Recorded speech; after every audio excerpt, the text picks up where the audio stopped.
Hello and welcome back to another episode of the Sacred Plant Healing Secrets Experience interview series. I'm your host and advocate, John Malanka, and also coming this Thursday night is a live Q&A at 9 p.m. Eastern Standard Time. We'll be talking with Dr. Dustin Sulak about using the sacred plant to treat the silent killers.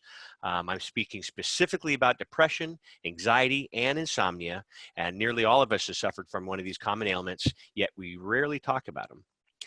When they are diagnosed, most traditional doctors prescribe pills that can cause many nasty side effects. And so we're going to be touching up on that today, as well as on Thursday night with Dr. Dustin Sulak.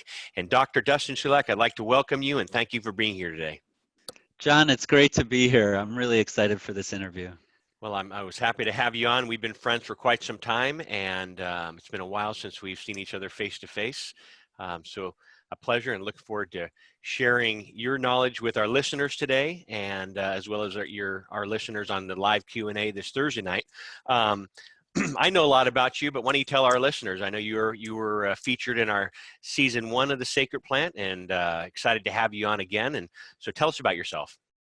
So I'm an osteopathic physician, and for those of you that don't know what that is, in the United States we have two types of fully licensed physicians. There's MDs or medical doctors and DOs, doctors of osteopathy, and we receive mostly the same training, but osteopaths also receive training in how to use their hands to adjust the physical body using manipulation to promote health and to treat pain, to treat chronic disease, and we have a little bit more of a holistic background.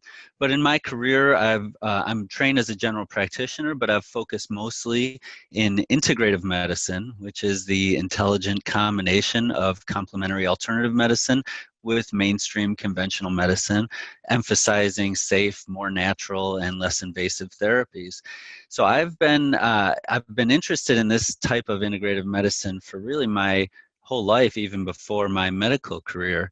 But after I started a private practice intending to focus on osteopathic treatments and hypnotherapy and some of the other healing arts I have training in, I was really just in the right place at the right time. In Maine, in 2009, we passed a law that expanded our medical cannabis program to include thousands more patients, to set up a dispensary system and a caregiver system and so forth.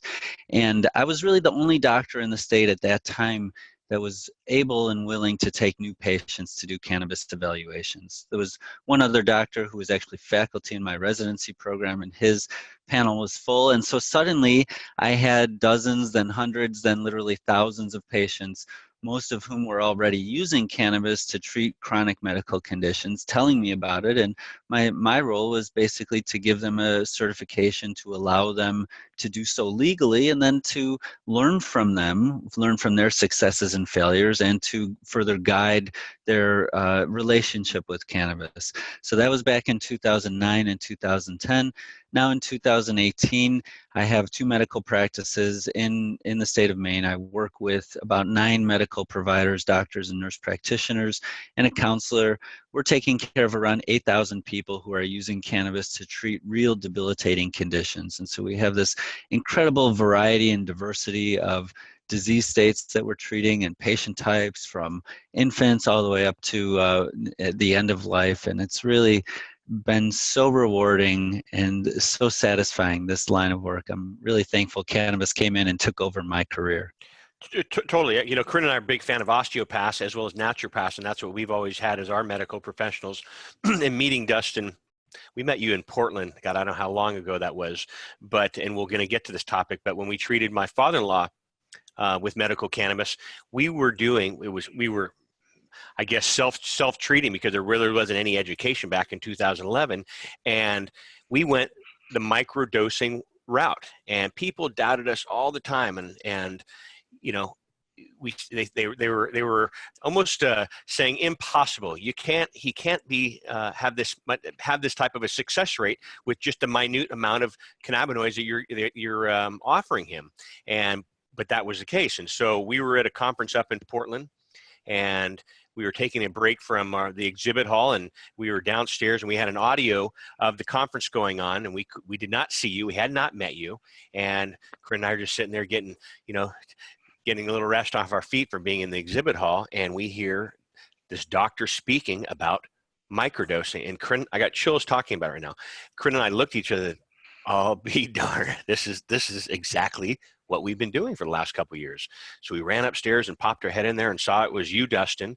And after that conference, I know everyone bombarded you, but we contacted you and had a nice Skype call. And I think our friendship blossomed from there. But I know I'm skipping forward, but so we will talk about microdosings. But I'm a big fan of osteopaths. It's well-rounded. And then, like you said, incorporating medical cannabis and the sacred plant in your practice has really went from one dimension to a completely other dimension, and you're one of the top experts. And I always share that. I share a lot of patients with you in your practice, but I always share that there really are only, in my opinion, there's only about 10 to 15% of true medical experts in this industry in medical cannabis that really know about dosing. They know about the patient. It's not a one size fits all. And with your expertise on microdosing and you working with patients anywhere from age 2 to 92 and up, I think is incredible. So can you share that it's not a one size fits all, and what makes cannabis unique as a medicine? Well, cannabis is such a unique medicine. I mean, it really defies the basic rules of medical treatment that I learned during my conventional training. One example is this incredibly wide dosing range. And this is what I started seeing when I was new to cannabis, and I had some patients that came in smoking a dozen joints a day, and maybe one patient that still stands out in my mind, a little lady with MS who could take one puff 2 to 3 times a week, and that was all she needed to control her bladder incontinence. She was leaking urine, and one puff 2 to 3 times a week was all she needed. Now these are the ends of the spectrum, and I've seen everything in between.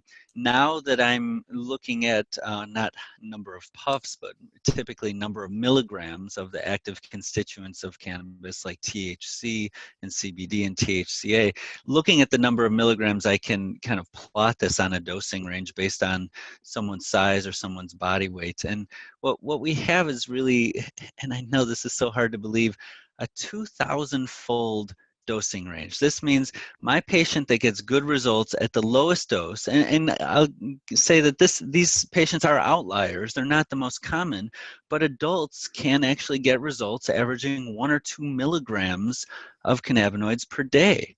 And then we have other adults that are taking 2,000 milligrams per day, and they're getting good results and not having side effects. And I'd say the majority of people are probably in, say, the 10 to 40 milligram per day range. There's definitely a bell-shaped curve, but to have such an incredibly broad dosing range that's safe and effective is unlike anything else I've been exposed to as a therapeutic agent, let alone a therapeutic agent that's so diverse, so broadly applicable to all these different disease states. It still challenges me, right? You're saying other people are finding it hard to believe. I'm still finding it hard to believe, yet it's happening in front of my eyes day after day, year after year. So with this in your practice growing the way it has, so do you always treat all your patients with medical cannabis, or are you going back to plant-based medicine, other plant-based medicines, plant-based hormones for a lot of women and men, I guess? Do you use any pharmaceuticals in some cases, or are you specifically working with patients with medical cannabis and sacred plant?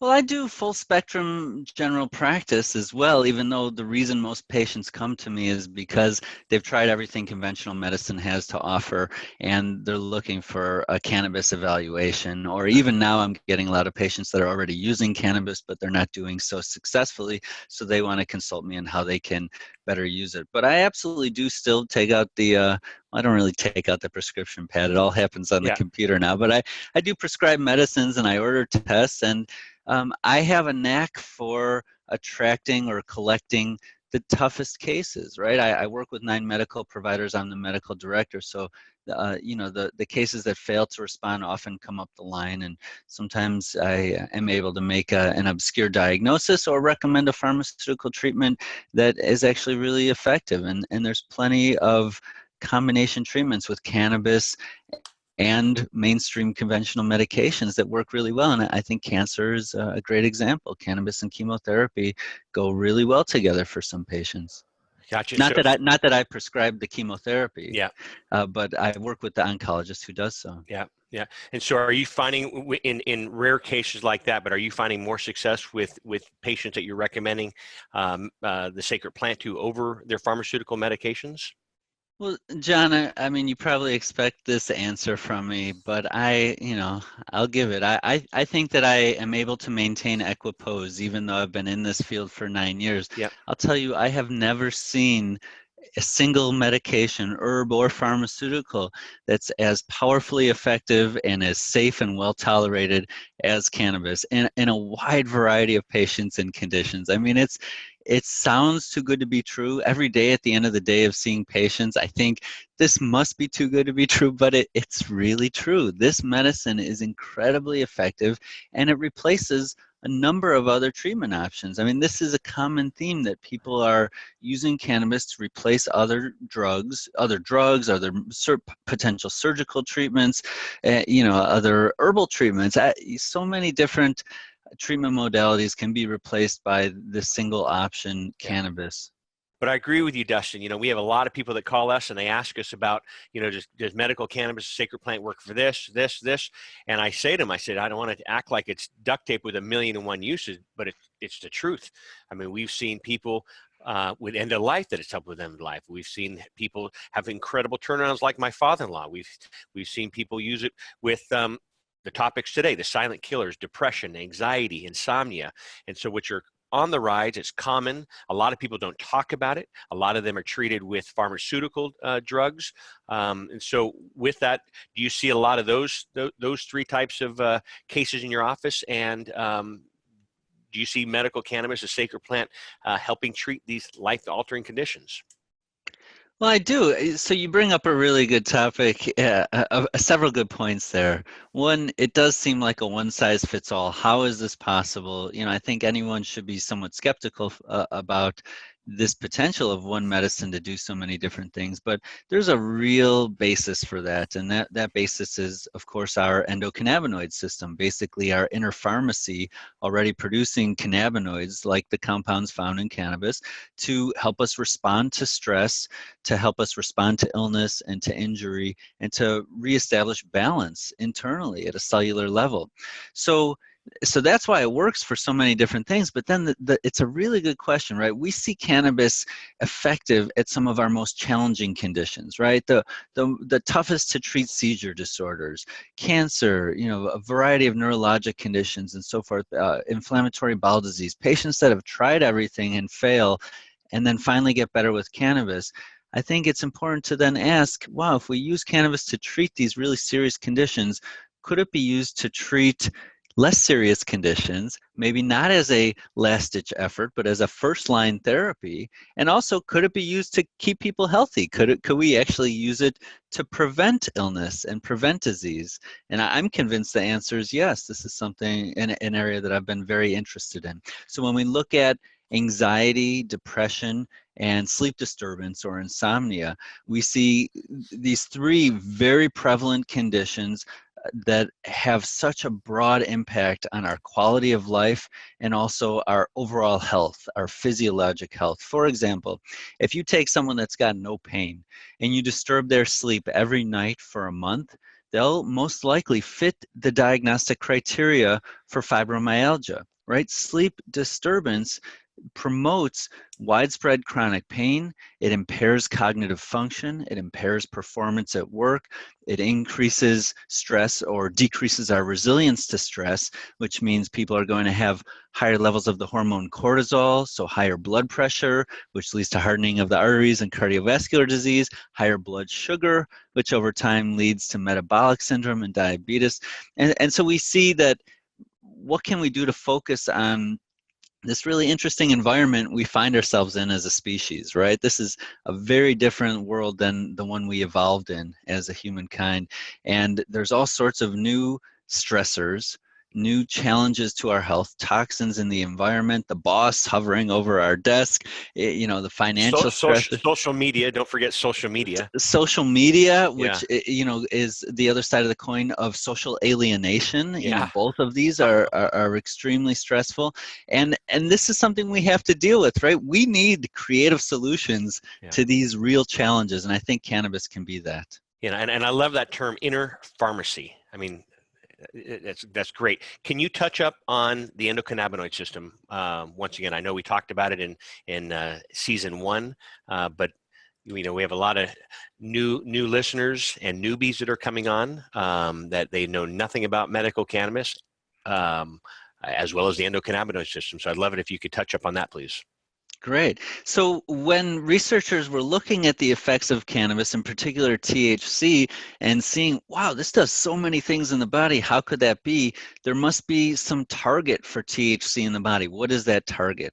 And back in the late 80s, they discovered that there is a cannabinoid receptor. There's actually 2 different types. And you can think of the receptor, this is certainly oversimplified, but as the keyhole, right? There's a keyhole in a door, and a key will come fit into it. Well, the door is the surface of the cell. The keyhole is the cannabinoid receptor, and the cannabinoid, or the ligand, is the key. Now, almost all the cells in our body have these cannabinoid receptors, and they stimulating or turning the key on these receptors will have a different effect in different cells of the body, but overall this system is used for maintaining what's called homeostasis, which is physiologic balance. Basically, if cellular activity goes too far off in one direction, gets unbalanced, there has to be a way to signal that cell to say, stop going in that direction with your activity and come back to baseline, come back to a state of balance. And that's what the cannabinoids are doing in the neurons, in the gut, in the immune cells, in the bone, in the cartilage, in the connective tissue, in the blood cells. I mean, really, all over the body, we're using this cannabinoid communication system for cells to work with each other to maintain balance. And when we're injured, or when we have an illness or some type of inflammatory condition, then the cannabinoid system really kicks into high gear. We can observe that this is our innate way of dealing with these problems. So it makes perfect sense as a therapeutic target, right? We're already using these. What if we were to take something from outside the body, like a plant, the sacred plant, and use those compounds to augment what our endocannabinoid system is already working really hard to do? So how do you explain, there's some patients that we've worked with over the years that when they use medical cannabis, a sacred plant, anxiety is induced, depression is induced, and sometimes insomnia. What do you say about that? Is it the wrong formulation they're using? Are they having to do a little their own personal trial and error? What are your thoughts on that? Well, in medicine, we tend to say the difference between medicine and a poison is dosage, right? Okay. And we see this even more so in cannabis. Cannabis has a lot of what we call bidirectional effects. This means that you can basically see opposites all over cannabis medicine. The best example is the cannabis overdose, or the THC overdose. If someone gets way too much THC, they're going to be anxious, maybe paranoid, confused. They're going to have nausea and vomiting, diarrhea. They might start twitching. They might be unable to remain comfortable in a still position. This is the exact opposite of what we see at a therapeutic dosage of cannabis. The right dose of cannabis relieves anxiety, relieves paranoia, relieves twitching and spasm and muscle cramping, relieves nausea and vomiting, relieves diarrhea. So this is one example of a bidirectional effect, and that's almost always due to either dosage or to what you mentioned, the formulation of cannabis. So we have, we talk about cannabis like it's a single medicine, but really it's a treasure chest of a variety of medications, and all these different botanical varieties of cannabis have different healing properties.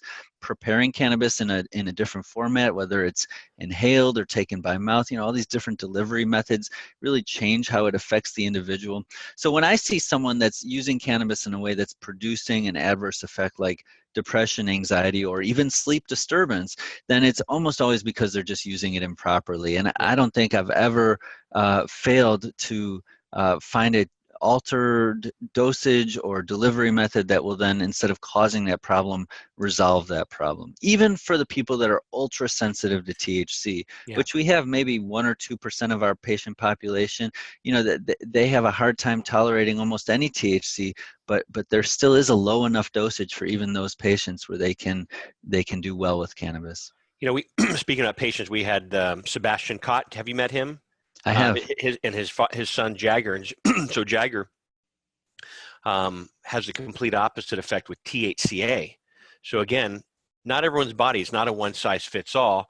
And we get that a lot too. People think, out here in California now with the adult law passing for 21 and over, people are out self-medicating, and we're hearing they're checking themselves in the hospital because they think sometimes more is better, which is not the case. So with the ailments that we've been talking about today, depression, anxiety, insomnia, are there any delivery methods you'd recommend for these conditions? And do you want to touch up on some of the delivery methods that you recommend to your patients? Absolutely. And I also just want to comment, while the THC or the cannabis overdose is really unpleasant, and people often think they're dying, Yeah. they're absolutely not dying. Yeah. And it's always self-limited, typically to 24 hours or less. No further treatment is needed besides a comfortable place and reassurance. There's no liver damage, there's no brain damage, there's no kidney damage. It's really a non-toxic overdose. It's just very unpleasant. And I think the listeners need to hear that. Now, when we move to anxiety, let's talk about that. Cannabis, for most people, it will relieve anxiety at the correct dosage. And this has been shown in my practice and also in clinical studies with THC and with CBD and with a combination. So both have the capacity to relieve anxiety. When cannabis causes anxiety, it's typically related to the autonomic nervous system. So this is the part of the body that we don't control, like your heartbeat. You don't have to think about your heart beating. You don't have to force yourself to breathe. You don't have to think about controlling whether your blood vessels are dilated or constricted. Well, THC is a muscle relaxant. It relaxes muscles all over the body, including these smooth muscles that line the blood vessels. So when someone has a high dose of THC in a delivery method that has a very rapid onset, like inhalation, then they do get a dilation of these blood vessels. The blood pressure drops a little bit. In order for the heart to keep the blood going where it needs to go, the heart starts pumping a little stronger and faster. Well, there's a two-way street between the heart and the brain. And so when the brain feels, heart's pumping stronger and faster, it kicks up its fight or flight component a little bit. So fight or flight, there's a little switch in a part of the brain called the locus coeruleus that basically shuts down our rational thinking and augments our emotional reactivity. So this is why some people who use cannabis, especially when they're inhaling THC, will have this heart pounding, anxious, can't think clearly, getting into fight or flight or freeze mode, basically. And that can easily be avoided by avoiding the inhalation route. Take it by mouth, because you'll have a much slower, more gentle onset. The blood levels of THC will actually never get as high when taken by mouth compared to smoking. So you don't have to deal with that real intensity of that effect. And you'll be able to really use precision dosing to get inside what I call the therapeutic window. So the therapeutic window is, if this is the dose that gives you relief and this is the dose that gives you side effects, you got a little wiggle room in here, right? And for people that are brand new to cannabis, that can be kind of narrow. But after people use cannabis for a couple weeks, their therapeutic window is wide enough where it's pretty easy to find a dosage in the middle that's going to give relief without causing side effects. So that's anxiety. And I think that using the right type of cannabis, which is typically something that has a combination of CBD and THC, will give you a nice wide therapeutic window. Using it by mouth supports that.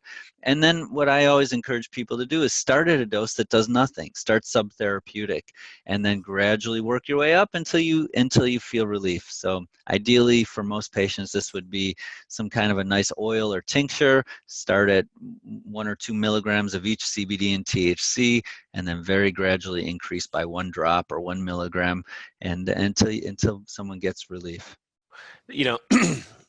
That's why Corinne and I, love you. I'm going to say we love you because you speak our language. You've spoken at quite a few of our events, or conferences, I should say, but people walk away. First off, I remember my aunt, she was in the front row at our conference one time, and she looked at you like, what's this young guy going to teach me? And at the very end, she said, oh my gosh, he taught me so much. And she still talks about you, today. But, you explain it. You explain it in layman's term. We see eye to eye on therapeutic dose. We see eye to eye on the therapeutic window. We see eye to eye on the microdosing. Can you touch up on the entourage effect? Why THC and CBD are needed, why it's whole plant medicine. I mean, we get a lot, and I'm certain you get this all the time too. I want CBDs, we get quite a bit, or I want the medical part of the cannabis plant, I want CBD, and I don't want THC, the recreational part. Can you touch up on that? Because I know this topic will come up on Thursday night during the live Q&A segment as well. So this is very common for people nowadays to think that there's one part of the plant that's the important part, and kind of to ignore the rest of it. And we know that this isn't the case, both in cannabis and in botanical medicine in general. Part of the big failing of conventional medicine is this single molecule approach. We as a person, we are such complex tapestries of physiology, right? We're very complex systems, and to think that you could take one finger and push on that system and make a lasting important change is really almost arrogant. Think about a spider web, right? And you try to push it in one spot, you let your finger go, and it's just going to bounce right back to where it was before. What this concept of network pharmacology, which is emerging in medicine now, especially in botanical medicine, says instead of using a single molecule to try to really push that system, what if we used a number of molecules, each one giving the system a little nudge? And if we give it a lot of little nudges from different angles, but all in the same general direction, we can usually have a much better effect, a better therapeutic effect, also with less side effects, less bounce back. And that's absolutely the case with cannabis. So CBD on its own is a therapeutic agent, and it has a lot of value for sure, but it's much weaker milligram for milligram than what we would see with THC or with a combination of the whole plant. And just to give you an example, a lot of the studies that have looked at CBD as a single molecule for anxiety, for example, we were talking about anxiety. Yep. How about a dose that's 200 or 600 milligrams per single dose needed to have a real clinical effect on anxiety? Now that's a huge expense, right, that most people outside of the study environment wouldn't be able to afford. And it's just totally unnecessary when instead of taking 600 milligrams of CBD, someone could probably take 2 milligrams of CBD and 2 milligrams of THC, right? Or maybe 3 and 3 or 4 and 4. So we're talking single digits versus triple digits. And so that's the story. CBD and THC, Mother Nature gave them together, in the same plant to us. They're best used that way. CBD basically enhances the benefits of THC while mitigating the side effects of THC. And they just work so well together. When they're together, you get a wider therapeutic window, better therapeutic effects, less side effects. Now, those are certainly not the only two components, right? So now we've got these different strains or chemovarieties of cannabis. Each one has a different aroma, a different smell, a different what we call terpene profile. Yep. And so these terpenes are molecules that are a lot like cannabinoids, but they're not just found in the plant cannabis, they're found all over the plant kingdom, right? So if you have cannabis strain that smells like a pine forest, it actually has alpha and beta pinene in it. This is the same exact molecule that you find in pine needles. And in Japanese medical literature, for example, there's a lot of interest in what they call forest bathing. Walk through the pine forest can actually have pro-cognitive effects. Again, help your mind and your memory and reduce anxiety and improve depression, right? And we know that these terpene compounds have those properties. So this is why the variety of cannabis makes a big difference, because some will have a terpene profile that could be more uplifting, better for depression. Others could be better for sleep, right? And of course, you don't want to take the sleep one in the morning, and you don't want to take the stimulating, uplifting one at night. So it's good to know what you have and how you respond as an individual, because I promise you, 9 out of 10 people find this one particular strain and they say, oh, this is the best sleepy strain ever. And I always have that one patient that says, this is the one I love using in the morning before a good day of cleaning my house or something like that. So there's a lot of individual differences because we're just all so unique, so different. Yeah.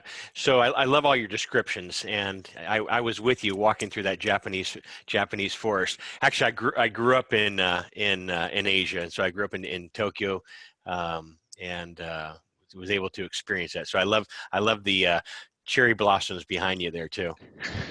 So can your let me back to the groggy and high stuff. Can your patients get relief without feeling groggy or high? A lot of patients that we talk to on a regular basis say, I don't want the high. Do you have a doctor that we can work with that won't recommend the high portion of the cannabis plant? And the goal isn't to be high. I want people to realize that the goal is not to be high. The goal is to get your body in balance or get better if you have a life could be a life-ending disease. Get better. Does that come up with you quite a bit with your patients that come into your office? Absolutely. And it's had a real evolution over the years. I used to hear this story a lot from my existing cannabis patients that were, they were already using cannabis for years or decades, and I came, suddenly they're in my office telling me all about it. And I heard over and over again people saying, when I use this medicine, it doesn't get me high, it just makes me feel normal.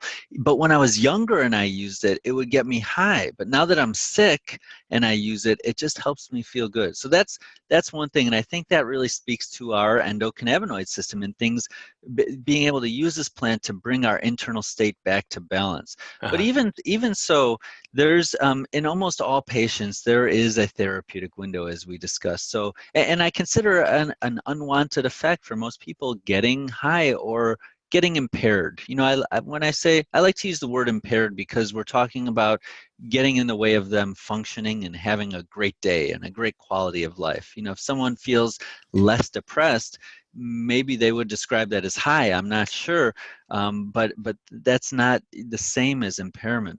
But we can almost always achieve relief of symptoms without impairment. So relief of pain, relief of anxiety, relief of sleep problems without impairment. There's a few patients that are exceptions, but this is what people are coming to me for now more than ever, right? We're getting Yeah. people that are totally new to cannabis. They've never tried it in their lives, or it's been decades since they last had it. They didn't have a good experience with it because someone made them smoke half a joint or something and they freaked out.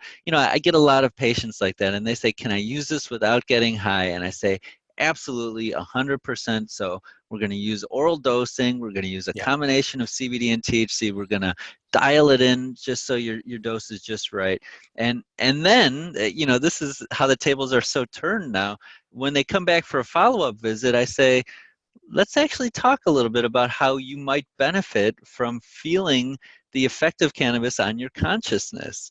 It's so backwards. I'm starting to talk people into getting high, or Yeah. so to speak, because I've also heard from so many patients that the way cannabis alters their consciousness when they have enough THC is that it promotes a new way of thinking. And people report things that are totally profound, like feeling connected to something greater than themselves, or having a new perspective on their life challenges, or having this new idea that's a creative solution to their problems. And I hear this all the time.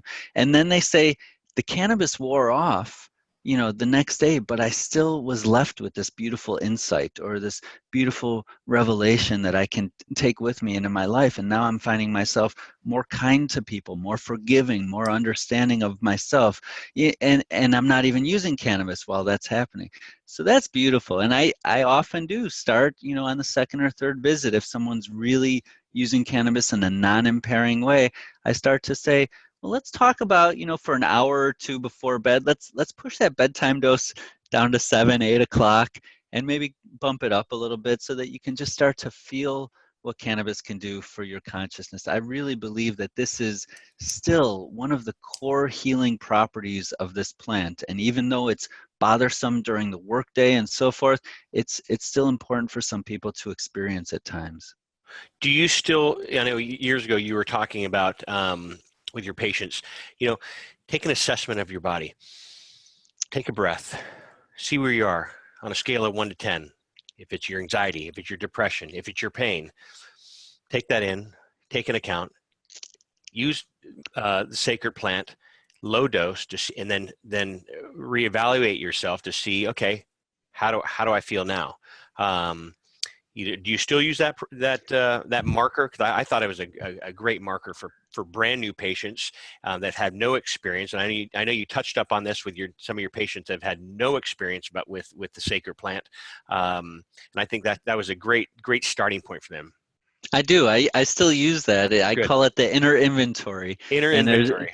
and there's typically 3 or 4 measures. And so I started using this because, first of all, people's expectation was like really bizarre. They thought, oh, I'm not like feeling something super strong, so this must not be working. And even though they came to me saying, I don't want to feel something strong, this was still their expectation. Yep. They were scared of it, they were expecting it. And I said, well, how can we develop a way to show you that you're actually responding to the dosage that you just took? And so it's 3 to 4 measures. The first 3 are breath, body, and mood. And so it's take a deep breath, notice how smooth it is, and on a scale from 1 to 10, rate how easy it was to take that deep breath. If it feels really tight or ratchety, then that's like a 0 or a 1. And if it feels just like a breeze blowing through, then that's a 10. And the next measure is body. So sit or stand just be totally still for a few seconds and notice how easy is it for you to be still right now? How comfortable are you? So again, a scale from 1 to 10. And then the last one is mood, which is how easy is it for you to smile authentically right in this moment? How positive is your mood? Rate that 1 to 10. And then the fourth measure would be a specific symptom, like how much is your foot hurting on a scale from 1 to 10. And so people do that, they can notice, wow, I did my inner inventory. I took a dose of my cannabis tincture. I checked the inner inventory again 30 or 45 minutes later, and it's actually changed. I'm not feeling high or stoned or impaired. I'm not actually feeling that different. I wouldn't have even noticed, except now look at my numbers are so much better. And that means that you're at a dosage of cannabis that's affecting you. So very important for people to have a tool to really explore what the effect of cannabis is on them. Gotcha. And then with all of this as well, I'm a big fan of exercise, and I know you are as well as yoga and meditation. You ever go that way before you use the cannabis? Before you use cannabis as a alternative, do you just say, are you working out? Are you breathing? Are you stretching? Are you meditating? Are you getting out and get some fresh air? A lot of people are so, I guess, couch locked, or they're stuck to their computers, either working or checking out social media. They're not getting out anymore. And, we're seeing that, higher depression, higher anxiety, higher insomnia is because we've gotten out of that as human beings from getting out to being outside, as probably you and I grew up, just be home before dark, remember those days? And we were gone all day long. And now all you hear is about anxiety, depression, insomnia. And, I've experienced insomnia, it's and anxiety, and, so I get out and I'll go for a run or a bike ride, and it's like, I feel great again. And I try to do that every day. Well, that's using your inner pharmacy, right, John? Yeah. Because when you are exercising, that runner's high or whatever type of exercise high that you're feeling afterwards, and it's a totally non-impairing high. It's very Yep. functional, but it Yep. feels great. That's everyone used to say that that's due to endorphins, and Yep. endorphins, the molecules from our inner pharmacy that are similar to morphine, those are a part of it. But really, there's a lot of evidence now that shows that these are endocannabinoid-induced states. So Yeah. our cannabinoids that we're making in our brain after exercise make us feel great, decrease our stress, improve our resilience, and help with so much. And so it's a really good point, John. We live in a very bizarre environment, and there's a lot of inherent challenges with our activity level, our interactions with technology, and our interactions or lack Totally. thereof with other people. And it's kind of easy in some ways to use cannabis as a band-aid for this, because it's such a powerful and safe medicine. I would much rather use it as an adjunct, Yep. an add-on to lifestyle change. And so I always take these opportunities. Yeah, but it's hard, as a clinician. I see someone in the office and I make certain recommendations. I try to make something as high impact as I can. Like for some people that literally don't ever do this, go outside, put your arms up in the air and take 10 deep breaths Yep. 3 times a day to move your diaphragm and your ribs. People never even move these, really important parts of their body. Or sit down with a journal at night and write down 3 points of gratitude. That's a really Beautiful. powerful practice that Beautiful. just changes all our filters. Now, what I've found in my patients that I'm making these little recommendations to is that they tend to be more motivated and to enjoy these activities more after they use cannabis, even if they're not using cannabis in a way that impairs them. Why? Because they're feeling less pain, they're feeling more comfortable in their bodies, they're feeling a better mood. And so now they're more likely to take a look at that plan that I printed up for them and say, oh, what else did Dr. Sulak tell me to do? He told me to get my butt outside and take a little walk for a mile. I'm actually going to do that because now I'm Yep. feeling up for it. So while cannabis can be used as a bandage to compensate for what we're not doing from a lifestyle perspective, it can really also be used to motivate and to augment the benefits of some of these lifestyle practices. So what do we do with the patients and families that don't live in legal state that have safe access, like you and I are very fortunate of having? So what do we do? I mean, we get these calls every day and they're kind of stuck. And so either they're forced to do it in the black market or travel to a legal state to obtain it, bringing it back. They're in, I guess, breaking a federal law. And these aren't felons. They're not doing anything. They're not doing harm. And they're bringing back a tincture. So what do you recommend for patients that are in that situation?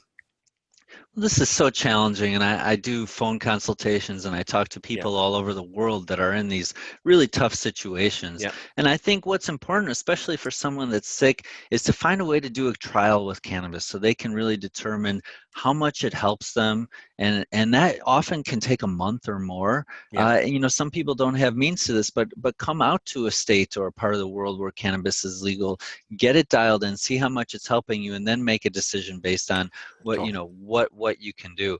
Now, I know a lot of people, and this has always been the case with cannabis, for decades and decades now, that are relying on themselves to quietly and privately produce their own medicine. That's one of the really empowering things. You don't need a pharmaceutical laboratory.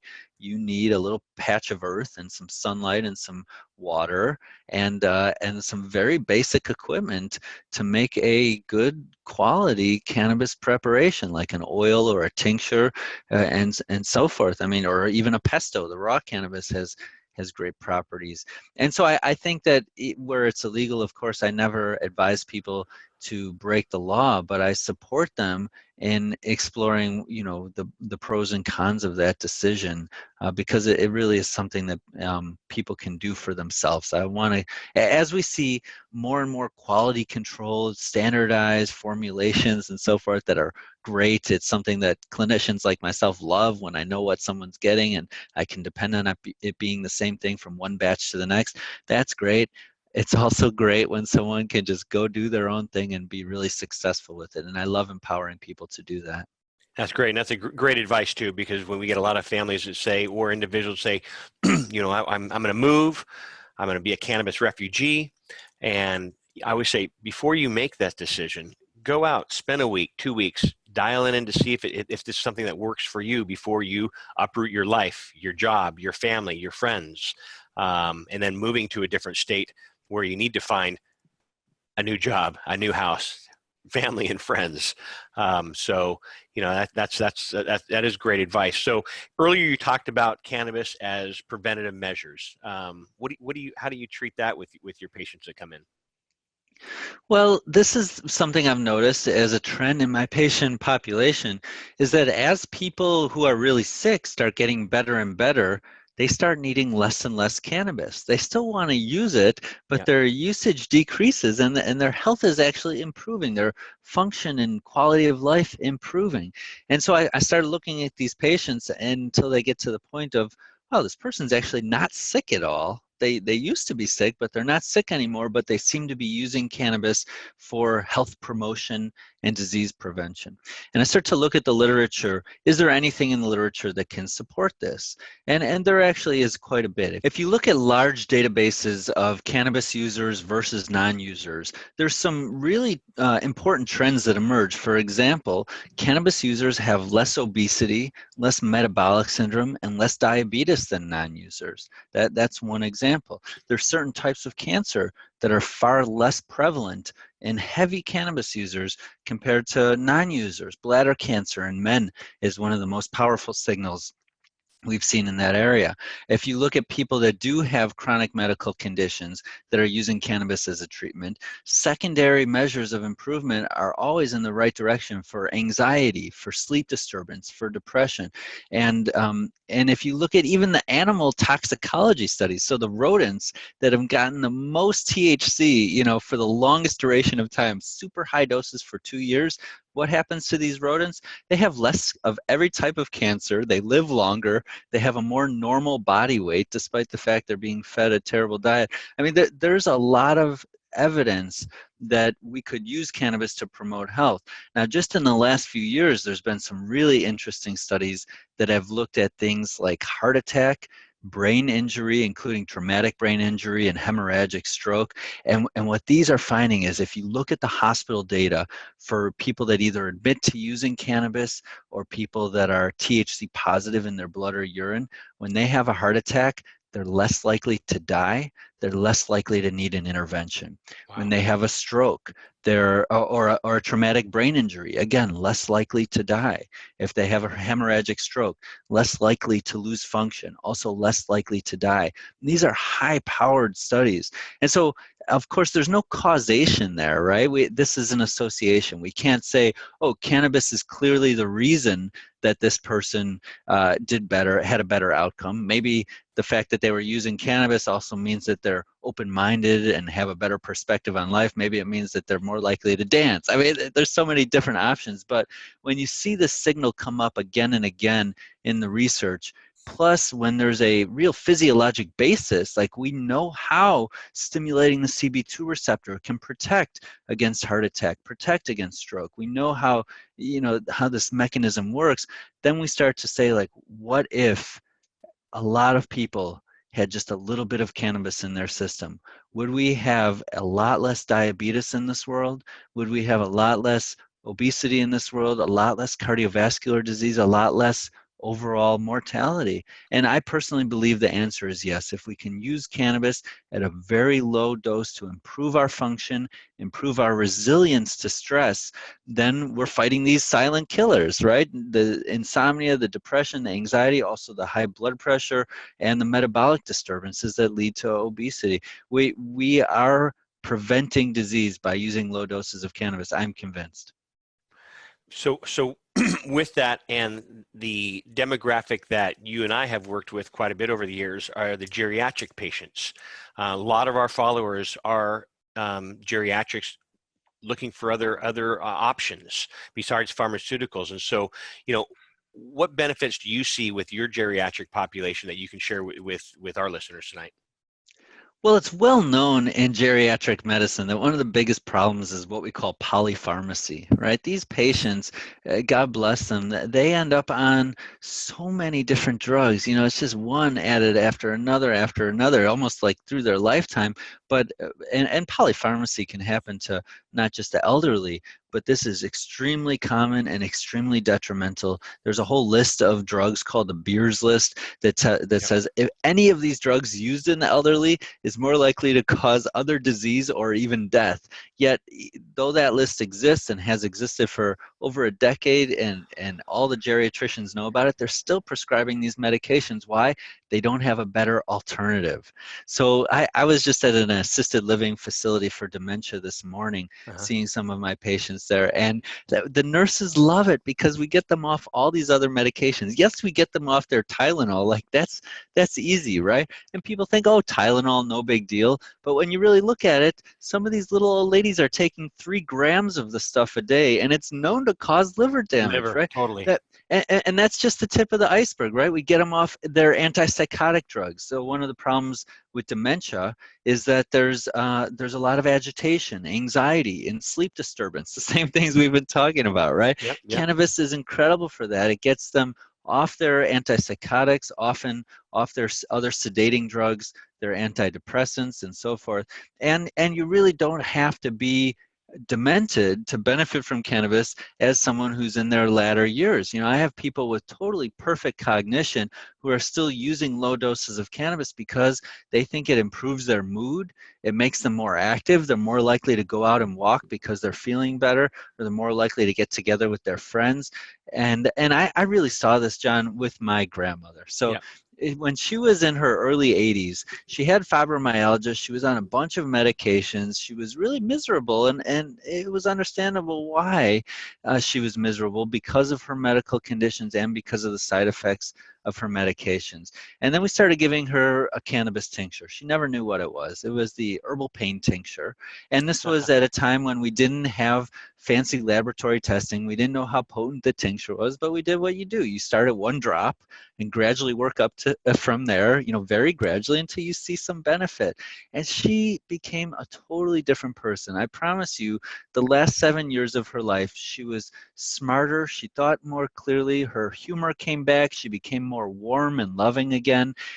She got up and went out more. She started visiting with friends. She actually struck up a relationship with her high school prom date, and they Wow. had this beautiful long distance relationship. And I can't say cannabis was the cause of all of that, but it really opened the door for all of these beautiful changes. And she died at 92 just a couple of years ago, using Yep. cannabis right up to the end, and it was just so helpful in her life. So I think this is a patient population that I personally feel Yeah. like, as a society, as a medical profession, we don't do a very good job taking care of them. We need to do better, and we owe it to them to use this option. It is sad when I even see with my relatives, I see a toolbox of medication. I mean, a table filled with medication. And I've seen the Tylenol with the liver damage, and a drug-to-drug interaction, even with the pharmaceuticals, the drug-to-drug interactions. Can you touch up on, you know, we always recommend get medical advice. Meet with a medical professional that truly knows what he or she is talking about, because it's not a one-size-fits-all. Age, weight, current health condition. Is this somebody who's already in their wasting syndrome stages? They shouldn't be taking mass amounts because they're never going to come out of their sleep, which we've seen with a good friend of mine's father-in-law. So can you talk about the importance of meeting with a medical professional, and but also looking at drug-to-drug interactions, and incorporating medical cannabis with the pharmaceutical, that it can intensify pharmaceuticals as well? Absolutely. So, there's a couple conversations going on here, right? Someone that's healthy, that wants to stay healthy. I have some basic strategies for how someone can do that using very low doses of cannabis. That's different from someone who's sick, right? Someone Yep. who's on a bunch of other treatments, and they need someone to help coordinate these treatments. Now, as I started touring around the country and world and teaching about cannabis, everyone kept saying, oh, we need a doctor like you here. We have cannabis doctors, but they don't really understand cannabis, and maybe they're not doing a really good job. And then we have our regular doctors who might be good doctors, but they just don't know anything about cannabis. Yep. How can we solve this problem? So one of the things I did that hopefully makes it simple is, on my free education website, healer.com, you Yep. can download a very simple guide that you bring into your conventional medical provider. And it's the quick, here's what you need to know about cannabis if you're taking care of a patient that's using cannabis. And in there, it describes the mechanisms of drug interactions, the most common drugs that have interactions, and what they can do about it. And it's really not rocket science. Doctors know how to evaluate and address drug interactions in their patients. They just need to know the basics about cannabis. So this provides that, and then also some basics about dosing and what they can expect. So I encourage you to start by bringing that into your primary care provider. Right now, we have this big kind of chasm in the medical world where there's some people that know a lot about cannabis and the rest of everybody knows nothing about it. And I'd love to start changing that. So go to your medical provider, bring them in this document and say, here's some things about cannabis. I'm using it. By the way, it's really helping me. I wanted you to know about that. I appreciate everything we talked about today. I mean, inner pharmacy, inventory. I love that.